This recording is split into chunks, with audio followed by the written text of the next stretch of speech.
Chapter 1. The two men sitting across the table from me hated each other. That was easy to tell. One wanted me there and one didn't. That was just as plain. Frank Gardner was old school FBI and dressed the part. Cheap blue suit that didn't fit well, shoulders too tight, cut too long. Gray hair and a brush cut, probably as short as the settings on a home barber shear could go. What looked like permanent indigo-colored chin stubble. I would have guessed him to be mid-50s, but fit as hell, with a chest and arms you only get from going to a gym a few times a week. When I walked into the FBI office in Seattle, Gardner stared at me the way you'd stare at an ex-spouse entering a courtroom. Jason Hart, sitting the other side of a desk from both of us, was everything Frank Gardner wasn't. He had blonde hair running past his collar, feathered and layered the way no home barber shear could do it. No chin stubble. Wore a dark gray suit with a checked pattern so subtle you almost had to be standing on top of the guy to see it. He looked to be in his early 40s and smelled of cologne, talc, success, and 1,000 other things Frank Gardner would never have or be. Jason Hart was Frank Gardner's boss. That would have been enough right there for a lot of men to hate each other, but it always seemed like there was something else to it. Should have thought more about it at the time. Easy to say today. Doubt if you'll find anyone to argue with you. But there was a lot to consider that morning, and career-related hatred between FBI agents wasn't on my list.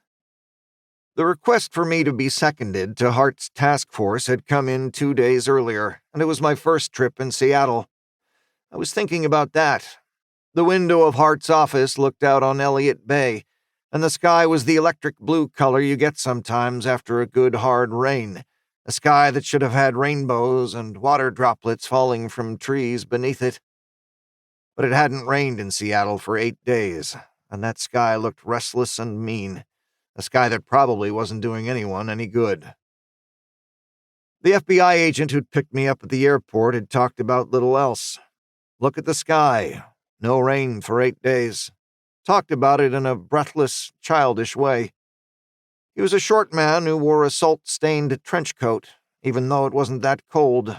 And besides the weather, he only talked about one other thing. As he was putting my bag in the trunk of the sedan, he asked, "What are you here for? Pete Flaherty or the Danbys?" When I answered Danby's, he groaned and said, "Good luck, pal. That family's a piece of work." Then he started talking about the weather. What I was thinking about most that morning, though, was the CCTV tape I'd just watched. The tape had shown a bank robbery 3 days earlier at a Wells Fargo in San Francisco. The last 2.5 minutes of it, anyway, when the robbery went south after a robber accidentally set off a tear gas canister inside the bank. We were silent a long time after that tape finished.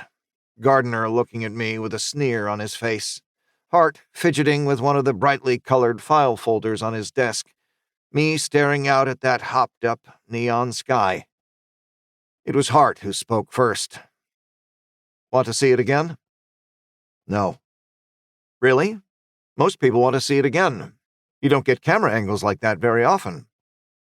"What happened to that second guard was an execution. Don't know why anyone would want to see it again." "Squeamish?" asked Gardner. "No, just don't like snuff films." "Squeamish. That's what this job needs. Glad we sent for you." "Frank, ease up," said Hart, and he leaned across his desk to open a file. "The guy's right. We've gotten too used to seeing that damn tape. I don't want to see it again either." He leaned back in his chair. "So, what do you think?" He crossed his fingers and cupped his hands under his chin, like an attentive student waiting for the answer to a clever question. Maybe he had seen that tape too many times. "Professional crew. They didn't hesitate with the second guard. 1 or 2 makes no difference in Washington?" "None." "Woman is different. That's how you were able to ID the crew?" "Tess Danby. She doesn't fade into the woodwork, does she?